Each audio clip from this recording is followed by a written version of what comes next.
This review is of The Atlas of Legendary Lands, written by Judith A. MacLeod and published by Pier 9.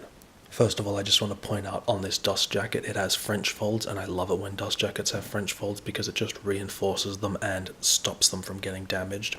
Pier 9, who published this book, are a publishing house here in Australia, who I mostly know for their non-fiction history books, but also that they produce really, like, physically, the books they make are really great, and this one is no exception.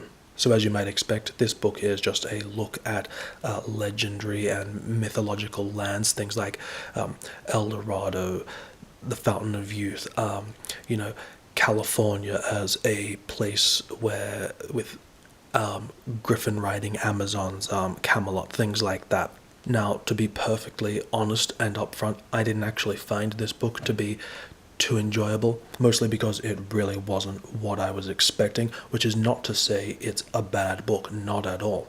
I hate it when I see people give 1 or 2 star reviews to books that just weren't what they expected, or even if just because you don't like a book personally doesn't mean it's a bad book, doesn't mean someone else might not find it useful, and that's a line I very much try to walk with these reviews. So it might be useful for me to just tell you why it wasn't exactly what I expected, why I didn't personally enjoy it, and then hopefully that will help you decide if it is something you're interested in or not. So I'm very passionate about history and myths and legends, but I like them to be separate. I like myths and legends for their fiction, for the actual stories and worlds themselves.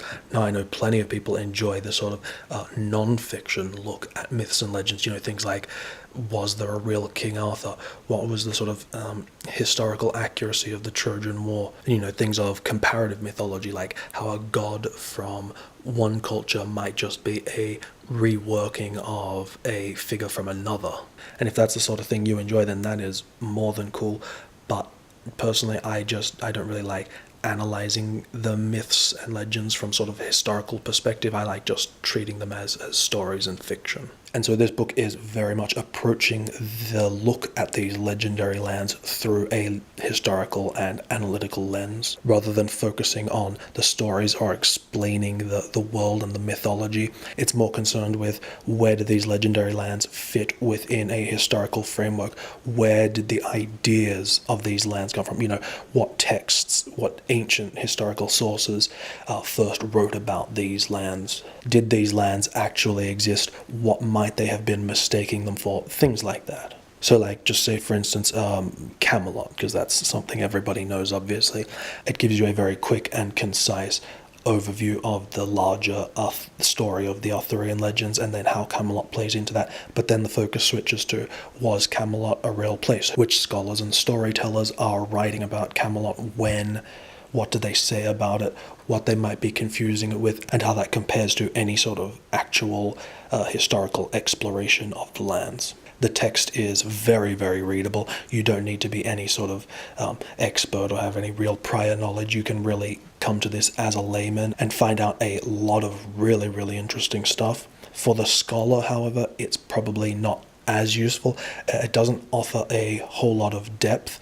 Also, the book presents information that you may want to take with a grain of salt, as I noticed a few instances of sort of misinformation, like the idea that medieval scholars thought the world was flat, or instances of when there was any sort of retelling of the myths and legends using bizarre spellings, using less common, less well-known versions of the myths that are quite esoteric, and I'm not really sure where a lot of that information came from, so it kind of felt a little bit misleading as a source at times. But like I said, I still think there's tons of really interesting information in here, especially when the author is actually telling you which ancient sources were the first to describe these lands, and I found that most useful, sort of being directed towards these pre-19th century sources for the information.